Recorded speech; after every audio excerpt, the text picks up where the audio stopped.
Guys, Blaze here bringing in the video. So today I'm going to tell you how to come back when you start having a crippling beginning. So what happened was, I'm going to show it here.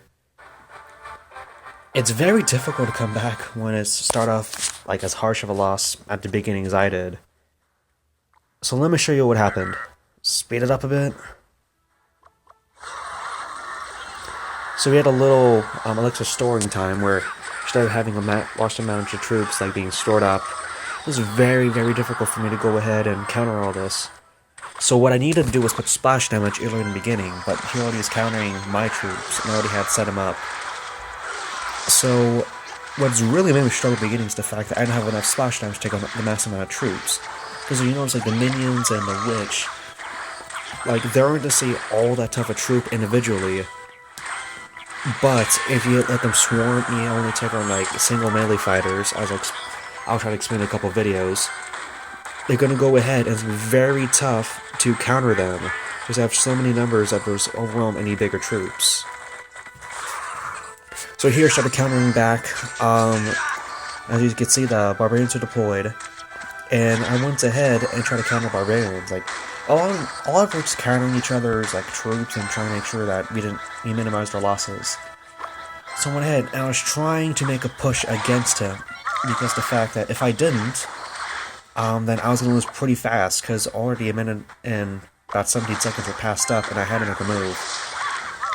So I put the baby dragon, which is really, really useful card. Like it's flying so it doesn't hit by a lot of ground troops.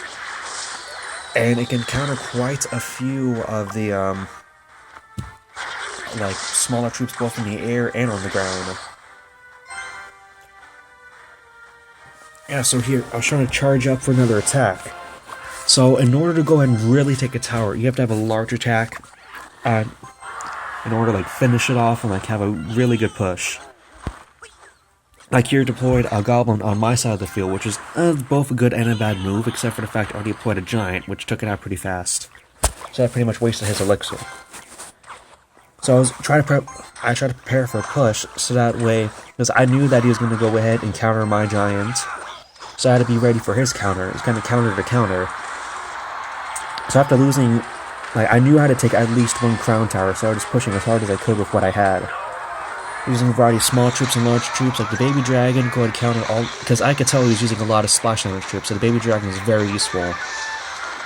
And I also had the arrows ready to go in case he started having more splash damage, or troops that prone splash damage because they're so small and weak.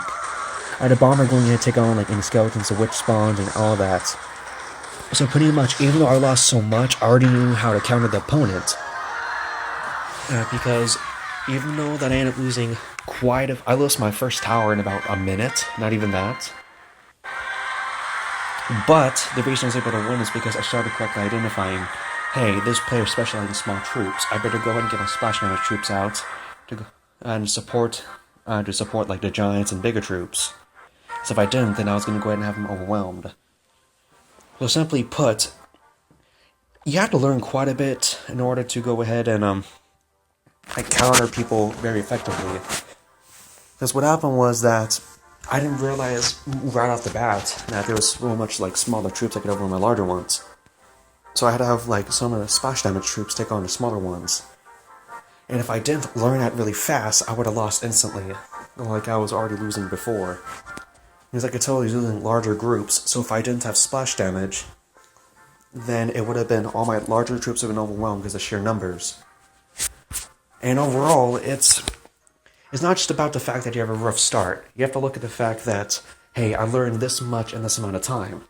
If I can go already analyze what's going to happen and like their troop style, because right off the bat I already saw 3 or 4 types of troops they had, so if they had so many smaller troops, I had plenty of counters for that, and with that I was able to push back and just finish it off. So simply put, the message I'm trying to get here is, even if you start losing really badly, you can still come back as long as you figure out how to counter them. Clash Royale, it's a lot of like, not just the cards, but countering your opponent and going ahead like rock, paper, scissors. You know what they're going to do, that you can counter them, and you can be ready for them to move before they even make it. So overall guys, I hope you enjoyed. And I'm going to go ahead and try to have more analyzations like this more often.